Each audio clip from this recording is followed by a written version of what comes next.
Àlàbí mo tún dé bí mo ṣe ń dé torí ọmọ ọba Aderikẹ Ayobami náà ni ó jàre àpọ́nbẹ́pọ̀ rẹ̀ obìnrin oge ni èyí fún jowó obìnrin àtàtà àrímàlè lọ àwòpadà sẹ́yìn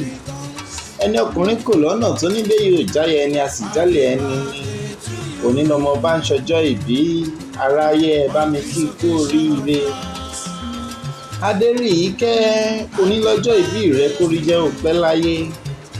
ó ti ṣọdún èyí náà wàá ṣẹ̀mí ìtọkọtọmọ ọdọọdún ní sápọ́n rúwé ọdọọdún lè rò wá ń wà àṣèyí ṣàmọ́dún lágbára olódùmarè ni inú owó inú ọlá ẹ̀mí gígùn àlàáfíà àtàìkú tí í ṣe baálẹ̀ ọrọ̀. Ìyá dára sí mi màmá ọlámídé ìwọ náà ní eye dá mi sí ojàre àròtí bèbí ìwọ làṣàbí ṣàdọ́là wá ná mi lówó wá ná mi ní dọ́là náà ní ojàre kí n lè rówó ṣayé kí n lè rówó ná kí n lè rówó lò. àṣàbí o Aderikẹ Ọ̀yọ́ nílé ẹ̀yin lọ́yọ́ ọmọ òjò pàṣẹ kẹrẹ mọdẹ ọmọ Àtìbà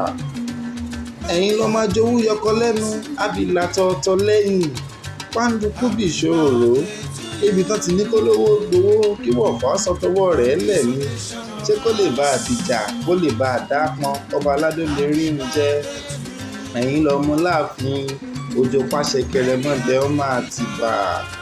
mo ló ti ṣọdún èyí náà wàá ṣẹ̀mí ìtọmọtọkọ ìgbà ilé a máa lé sí àwo ilé a máa lé. Aderikẹ àṣàbí gbọ́ mi Roslyn àti kejì ní máa kí ọ wọ́n ní igba ọdún kan ni. ẹ wò ó tán máa ń béèrè lọ́wọ́ yín pé ta lẹni tó ń kọrin ewì sétí rẹ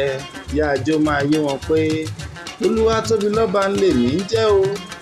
èmi làlàbí akéwì tó ń kọrin ewì tó dùn ìgbàyìngbà.